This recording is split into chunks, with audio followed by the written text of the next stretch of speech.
Adebayor 10. Ecole 3. Barnett 25. His own Wigan shirt from the 2013 Community Shield against Manchester United. Whenever I come up here, it is nice to look around and realize what I have done in my career. This is where I vanish at times, he admits. An excited shriek drifts up through the house from either Jaxon, 8 next month, or Marley, just turned 7, shattering the stillness. Right now, Barnett is a man still with plenty to mull over. The children are eating dinner before heading out to football, both already on the radar at Luton Town.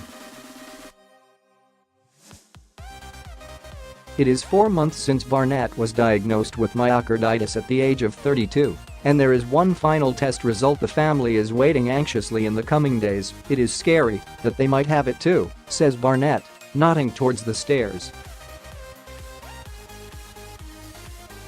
I've had blood tests done. I should have my results soon. My condition could have been caused by a virus, something as simple as a cold, that spread to my heart. But it could be genetic. The kids have asked a little bit, but I don't think they realize the full implications, and all being well I will probably tell them over the years. But it would be nice to get an all clear on the genetic tests. Barnett complained of feeling unwell while playing for Northampton in a Carabao Cup game against Wycombe in August. Club medics arranged to have a heart monitor inserted into his chest. They were shocked by what they discovered. When symptoms returned in Barnett's last ever game against Bury on October 2nd, where they found his heart had been racing at a speed that would have floored anyone but the fittest professional athlete. They diagnosed myocarditis, scarring on the heart, says Barnett. The doctors said if it was on the top or the middle of the heart they could just burn it away with an operation.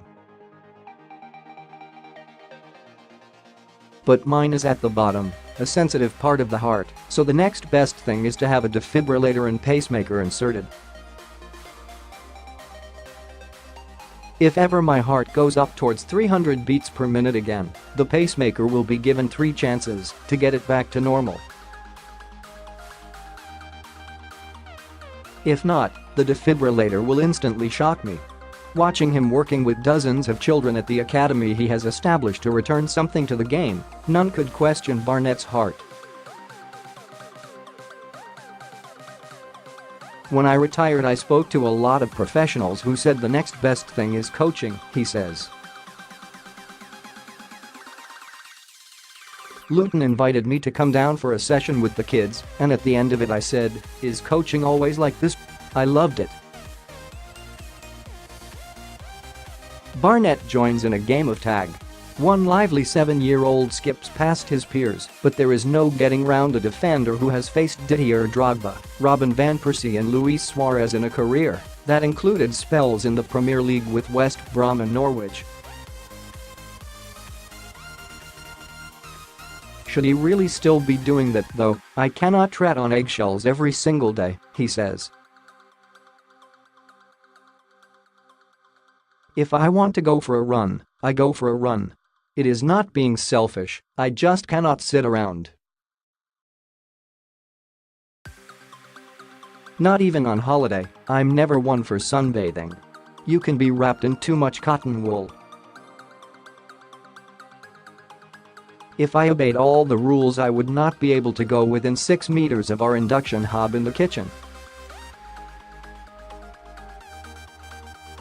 You've got to take it easy on the coke though, chips and Marley with some more doctor's orders. By now we have joined the family in the beautiful open-plan kitchen that looks over a lawn which inevitably boasts a set of goalposts.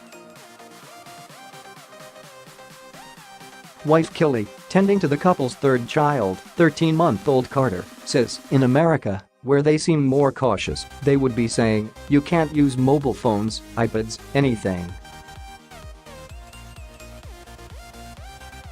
The rules are daunting at first, and more I am sure, that one day I will have a shock, Barnett says, matter of fact. I do like to exercise, so I asked the doctors what the defibrillator feels like. They told me it was like a kick in the chest. It sounds a bit harsh, but I think I could handle that. Initially, Kelly reveals, Barnett insisted he was too young to have an implantable cardioverter defibrillator, the matchbox-sized device fitted under his collarbone that could one day save his life. However, he is not the first footballer to suffer from heart problems at an early age. I remember speaking to the Northampton chairman about Mitchell Cole, who played for the club on loan after he was diagnosed with a heart condition, says Barnett. Eventually he too was forced to retire, but decided not to have the defibrillator. One day he went to play football with his mates, had a heart attack and died. So I rang Fabrice Muamba, because he was the only one I knew who I could talk to about it. We played against each other a few times early in my career. He told me it was sad, but that I was lucky to be alive.